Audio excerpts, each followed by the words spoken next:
a Puerto, voy para Mayarí.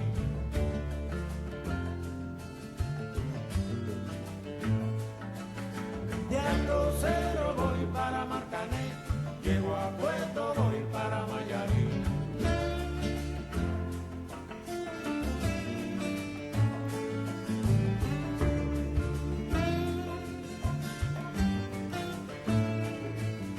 El cariño que te tengo no te lo puedo negar, se me sale la babita, yo no lo puedo evitar.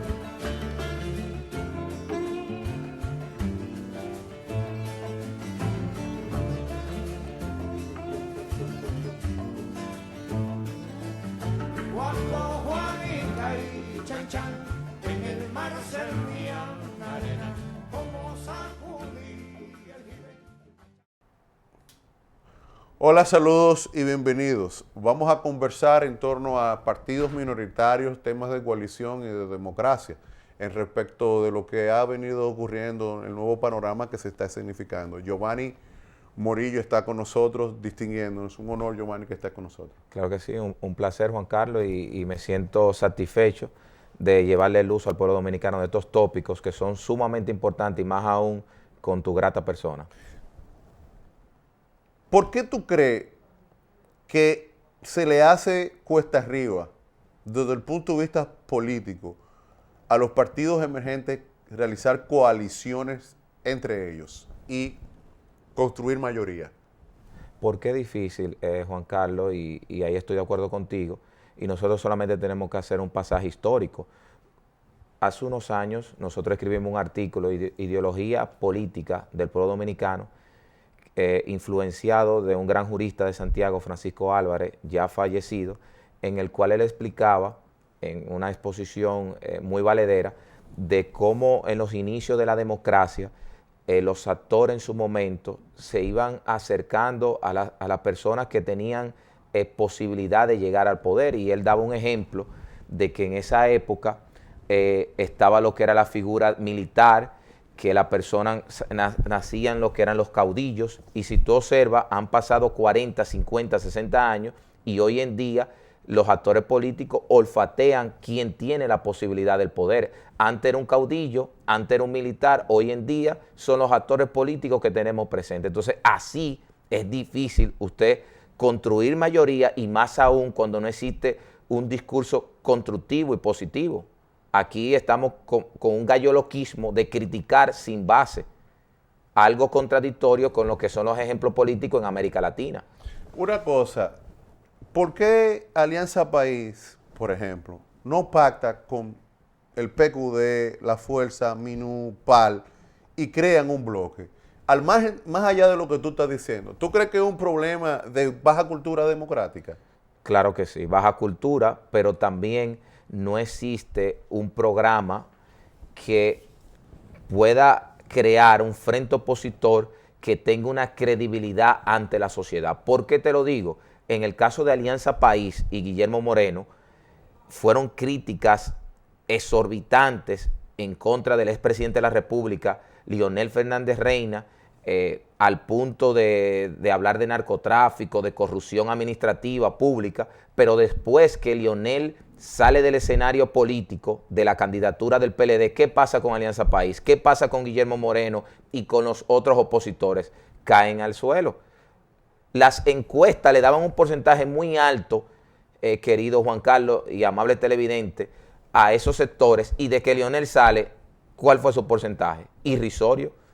Entonces, no había una táctica más allá de Leonel Fernández. Una pregunta, en ese sentido, el fenómeno que se está dando a través del proceso de la aparición de movimientos sociales esporádicos en el país, el hecho de que el oficialismo haya adoptado el 60%, haya sido beneficiario de eso, y que el PRM haya sido beneficiario de un 35%, que el PRD y el Partido Reformista estén vinculados y que sean satélites hoy, ¿no es muy peligroso esa concentración?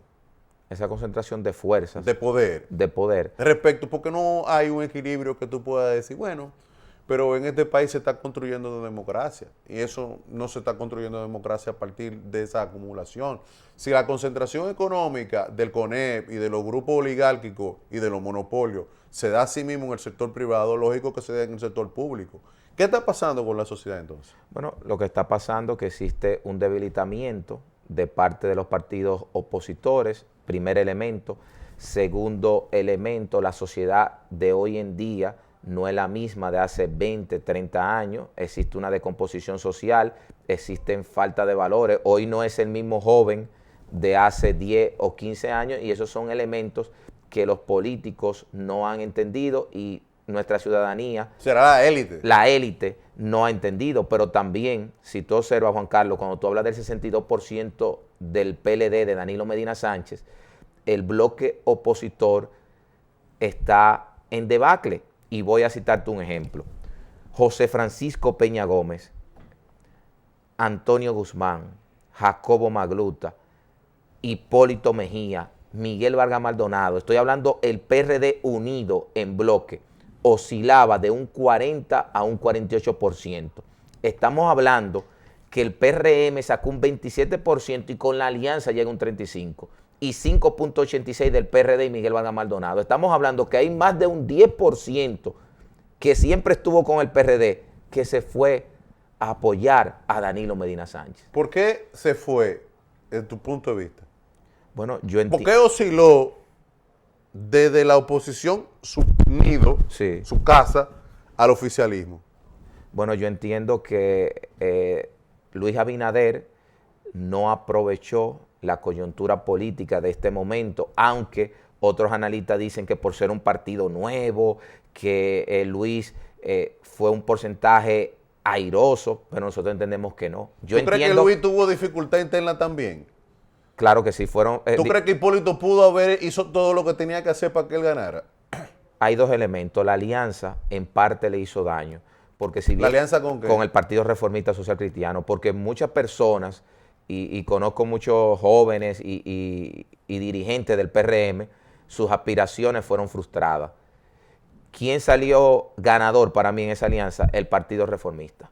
Porque era un partido que el PLD y Danilo Medina no le dio lo que ellos pensaban y por eso se fueron. ¿Tú te inscribes dentro de las personas que creen que Danilo y Leonel tienen una dificultad interna? ¿O tú crees que eso es parte de todo un entramado clasista para generar un status quo que permita a través de ese status quo el control del presupuesto, el control de los puestos, el control incluso del partido, el control del financiero del Partido de la Liberación, el control financiero, el control institucional, el control en todo esos orden? Yo entiendo que ha sido un circo que han querido vender en la opinión pública de las dificultades entre... De las supuestas. De las supuestas dificultades entre Leonel Fernández Reina y Danilo Medina Sánchez, pero cuando uno entra al poder y observa ese mecanismo operandi de los PLDistas, uno se da cuenta que tarde o temprano esos intereses que tienen esos dos grupos van a hacer que se pongan de acuerdo. Es posible que en este...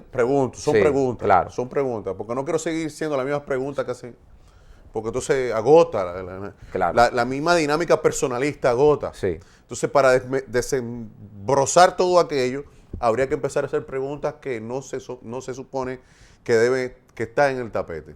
En ese sentido, ¿tú sientes que Danilo va al 20 o no?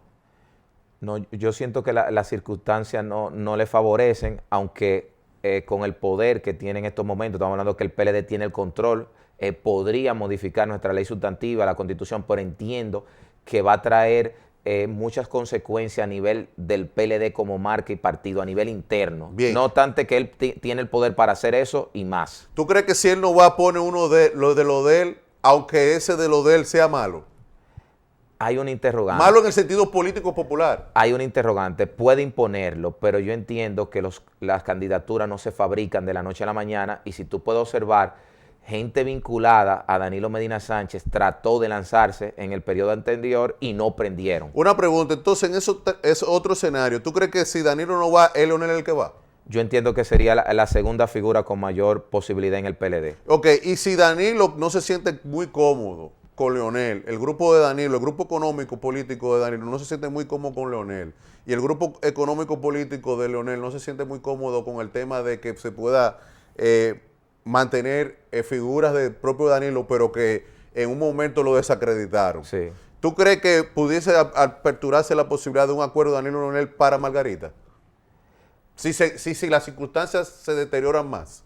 Bueno, podría. Pero está lejos. Está lejos, entiendo, porque también el factor mujer, más allá del acuerdo que pueda llegar el PLD, existe lo que es esa cultura de que el pueblo dominicano está preparado o no para que una mujer sea la presidenta de nuestro país. ¿Tú crees que a Danilo Leonel le resultaría, o a ese comité político, le resultaría muy poco preocupante si hay una dificultad poner a Margarita?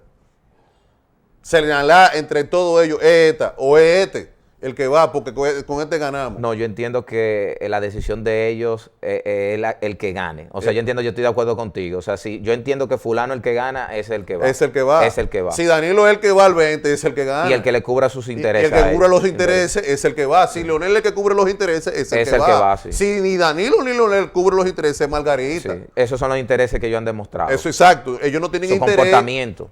Esa es su conducta. Su conducta. Su conducta orgánica. Sí. Ok, no es nada feo, ni más malo, ni bueno, ni bonito. Esa es su conducta política. Se hace lo que conviene. Claro. Ok, en ese sentido de hacer lo que me conviene, ¿tú crees, vámonos hacia el otro lado, Sí. ¿tú crees que Luis regresa al 20? Bueno, hasta ahora... Como candidato. Sí, Luis Abinader entiende que es el jefe de la oposición, como lo entendió Hipólito Mejía, después que salió de las elecciones que le ganó Danilo Medina. ¿Pero tú crees que regresa? Bueno, como candidato. Él va a intentar regresar, pero en ese vía crucis de él regresar al 20... ¿Se va a presentar la hija? Se va a presentar la hija de Hipólito Mejía, se va a presentar David Collado, que ahora mismo tiene un gran poder económico, intuito persona de él, porque lo conozco, pero también tiene una familia con mucho dinero que lo está apoyando y tiene un presupuesto del Ayuntamiento del Distrito Nacional que muchas personas le han dicho que con esa herramienta destruye en 2 días a Luis Abinader. Entonces eso quiere decir, por ejemplo, que sería el dúo la hija de Luis y Collado de vice. Bueno, o sería al revés. Sería fundamental. O sería Collado, ¿y cómo se llama esa joven? Carolina Mejía. La Carolina Mejía. No, sería un nuevo liderazgo. Carolina Mejía y Collado. Eso Sí. es más o menos para ellos tratar de repetir la presidencia de lo que pasó en la capital. Claro que sí, podría Lo que ser. pasó en la capital también hubo mano del PLD, ¿o no? Bueno, eso se dice. No. Collado no le ganaba a Collado no ganaba a ti. No, Roberto no perdió. No. Vamos a hacer Sí. la pregunta otra vez. Claro. Collado ganó, el PRM ganó la capital. Bueno, yo entiendo que fueron muchos factores. Pero ganó la capital, Collado la ganó. Él fue el líder que ganó la capital. Sí, mira qué pasa, Gustavo. No, pero seamos Sí. francos.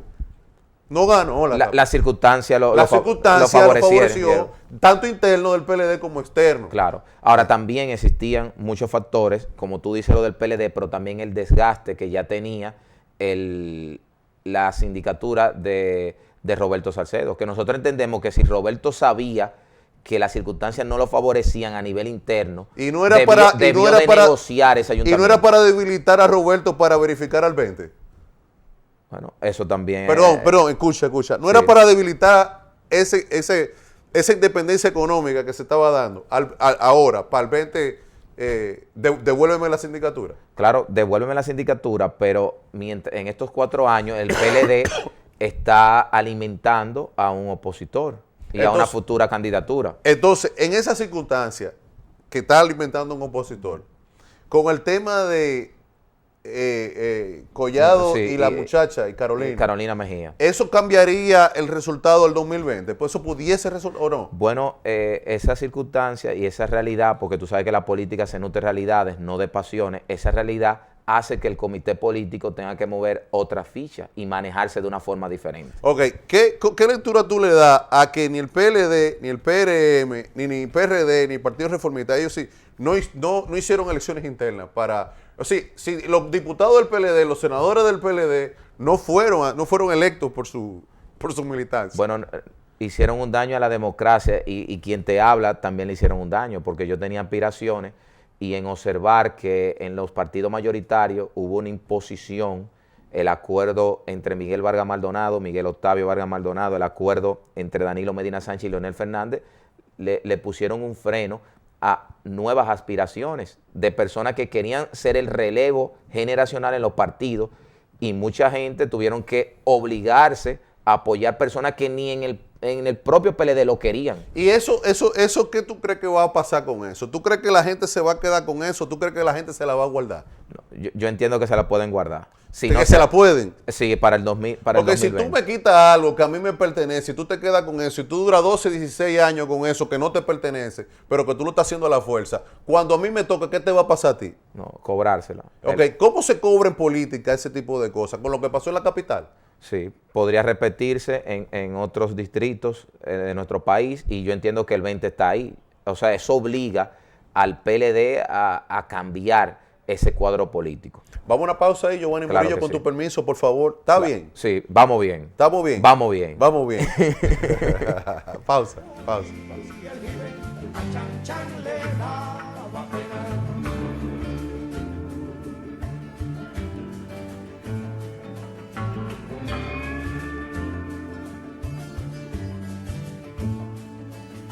Limpia el camino de paz que yo me quiero sentar en aquel tronco que veo y así no puedo llegar.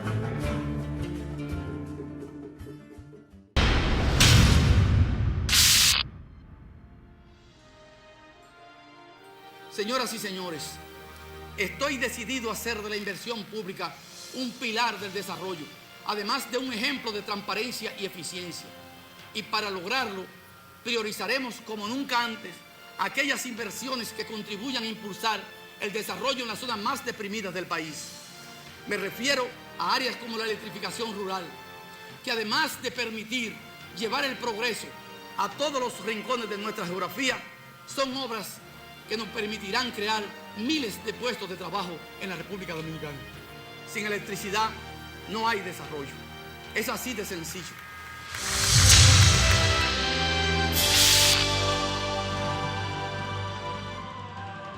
Edesur anuncia la ampliación de su moderno sistema de medición y monitoreo a distancia Telemedida, que además de medir el consumo y cortar y reconectar el servicio a distancia, detecta inmediatamente cualquier falla técnica, fraude, anomalía o alteración que se produzca en el medidor. No te pongas inventando, paga tu factura al día, que Telemedida te está chequeando. Yo no cojo corte con eso de la luz. Edesur, únete y conéctate.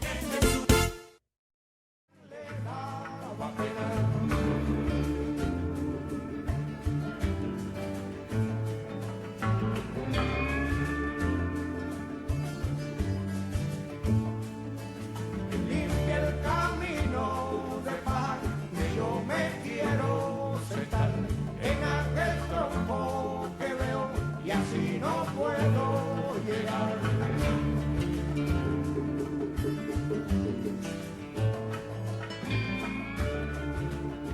Regresamos. Hipólito es un gran ganador desde el punto de vista político.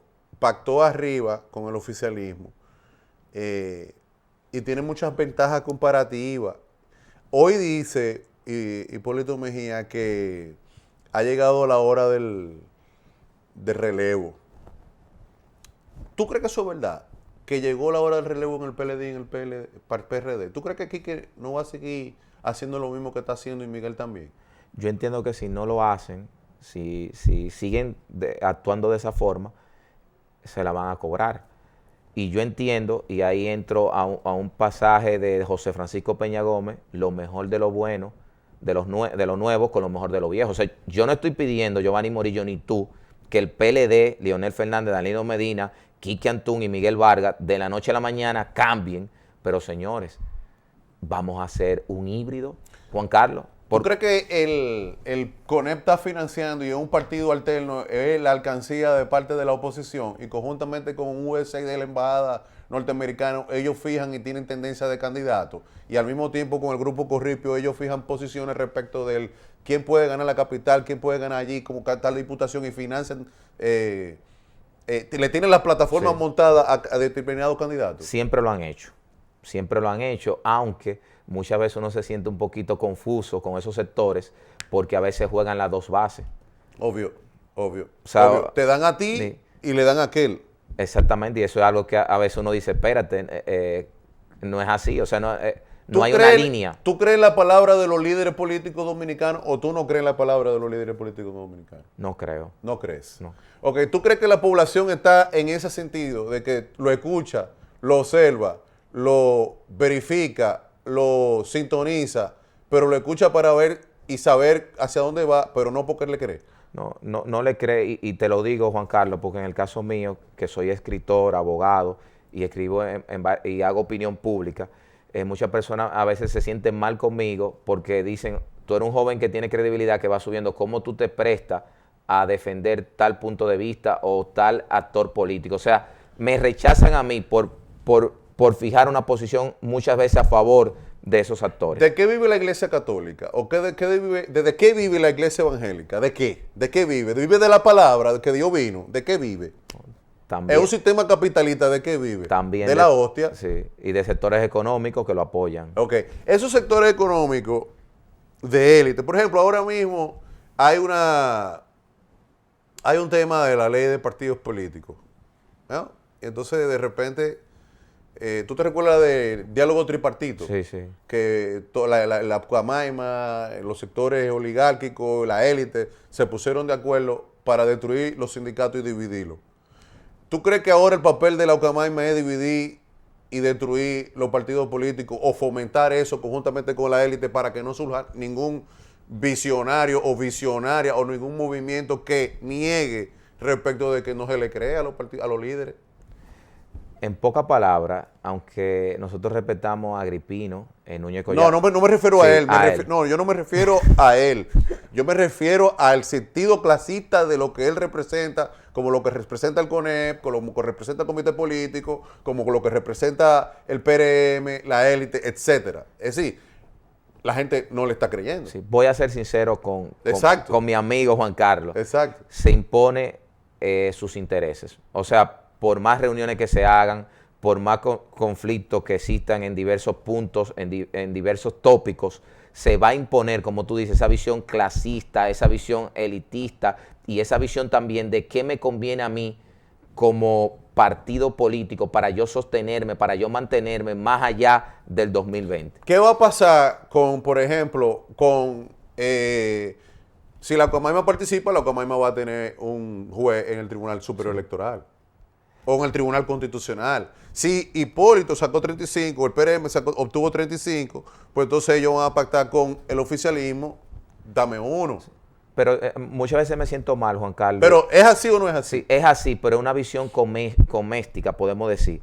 Yo me sentí mal cuando Leonel Fernández hizo ese aparataje de ir a hacer la entrevista, cuestionario, exposición de diferentes personas que querían postularse a jueces, y después se escogieron lo que ellos quisieron. Y muchas de esas personas no tienen, Juan Carlos, no tienen experiencia.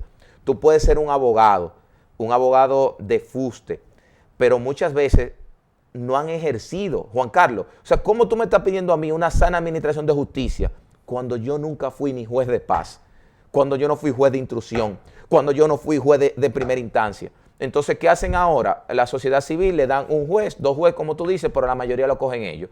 Y entonces, el voto de decisión lo van a tener ellos. Entonces, todo lo que plantea la élite de sociedad civil, básicamente es que ellos no están representados, pero tan pronto están representados, bajan el discurso y asumen otro discurso.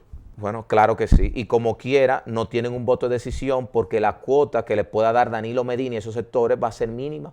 Sí, pero tienen la capacidad de poder tener empleo, tienen la capacidad de poder que su ONG esté financiada con tantos subsidios millonarios. Y ya se callan. Y ellas se callan. Entonces, ese proceso de élite que se verifica en la iglesia, que se verifica en la sociedad civil, que se verifica en los partidos políticos minoritarios, porque los partidos políticos minoritarios también son parte consustancial y están estrechamente vinculados para desmovilizar la opinión pública, para desmovilizar la construcción de ciudadanía, para desmovilizar la militancia interna con capacidades específicas para llegar al poder. Eso que está ocurriendo. Entonces estamos hablando de un proceso oligárquico de imposición autoritaria respecto de la violación de los derechos constitucionales y fundamentales de los individuos. Claro que sí. Bien. Y eso lleva, Juan Carlos, que no existe una credibilidad de parte de los ciudadanos, y te felicito con la labor que tú estás haciendo con Red Social, porque tal vez un ciudadano común que no tiene la oportunidad de fijar posición a través de lo que tú estás haciendo, pero también de las redes sociales, puede fijar posición. Y algún día nuestro país cambiará con ese circo que hay de personas, porque cuando tú me hablas de esos sectores, ¿cuánto tienen esos sectores fijando posiciones? 10, 15, 20 años. ¿Cuáles cambios ¿Por qué se han visto? Porque si el 60% del oficialismo, el 35% del PRM, queda un 5% suelto, ese 5% no significa la minoría y hace su 5% y a través de ahí construye mayoría? ¿Qué está pasando? Que la Fuerza Nacional Progresista, que el PQD, que el PAL, que Alianza País, etcétera, la Opción Democrática, todos esos partidos, el PUN, etcétera, no se ponen de acuerdo en aspectos congresionales y municipales de propuestas país. Sin embargo, marchan individualmente hacia lo que es el ser satélite. Bueno, demostraron, número uno, que los votos que sacaban era por su relación con el poder. Si tú observas todos esos partidos que tú estás mencionando, en elecciones pasadas, cuando estuvieron cerca del PLDismo, del oficialismo, sus votos fueron mayores. Hoy fueron solos y el caudal de votos fue irrisorio, fue una vergüenza de candidatos presidenciales que no llegaron al 1%, 0 punto y algo llegaron ellos. Pero también hay otro problema, Juan Carlos. Quieren estar dispersos y no articulan una oposición constructiva y un discurso para que en las próximas elecciones puedan ser favorecidos. Bien, finalmente queda Sí. 30 segundos, un minuto para poder seguir conversando contigo, Giovanni Murillo. ¿Cuál tú crees que va a ser el resultado final del Partido Reformista y del PRD? ¿Satélites? Bueno, hay que esperar. ¿Tú crees que el PRD vuelva al 47%? Hay que esperar, porque es un vía crucis difícil, te tengo que decir, porque ya cuando existe esa vinculación con el poder, pero también todo va a depender, y por eso te digo que todo va a depender de cómo se maneje el PRM. Dependiendo del manejo del PRM, de Luis Abinader, de Hipólito Mejía, de Milagro, va a ser el futuro del PRD. Finalmente, ¿tú no crees que ellos están pensando en lo que pasó? Ellos están articulando, bueno, Sí. pero ganamos la capital. Ellos dicen, Sí. ganamos la capital. ¿Verdad? Sí. ¿Tú no crees que ellos están articulando? Miguel, mira, tenemos 35, contigo tenemos 40. Nosotros podemos ganarle al PLD. ¿Tú no crees que podemos articular y repetir en el Poder Ejecutivo lo que pasó en la capital? Porque ellos son primos, Sí, sí. primo hermano. Claro, claro. Esas son de las interrogantes que hay, y también muchas personas llegadas al presidente dicen que también no pueden fortalecer mucho a Miguel Vargas porque puede pasar lo que tú dices. Está bien, gracias. Gracias. Sí, Giovanni Murillo. Claro que sí. Muy bien, muy bien. Yo creo que ha sido una gran entrevista, un gran conversatorio. De eso se trata. Sí. Nos vemos mañana. Bye, bye. Chao.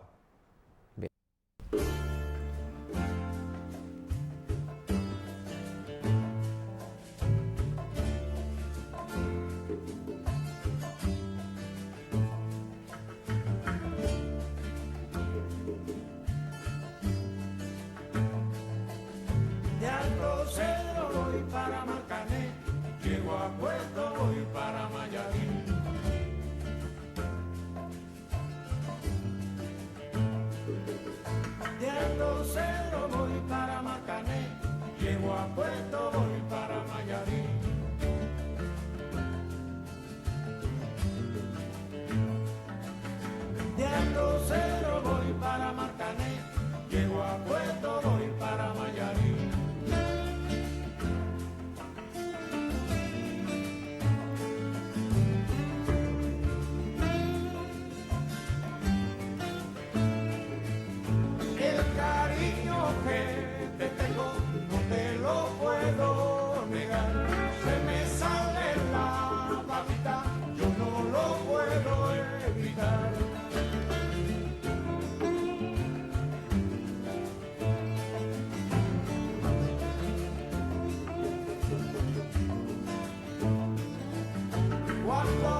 chan, chan.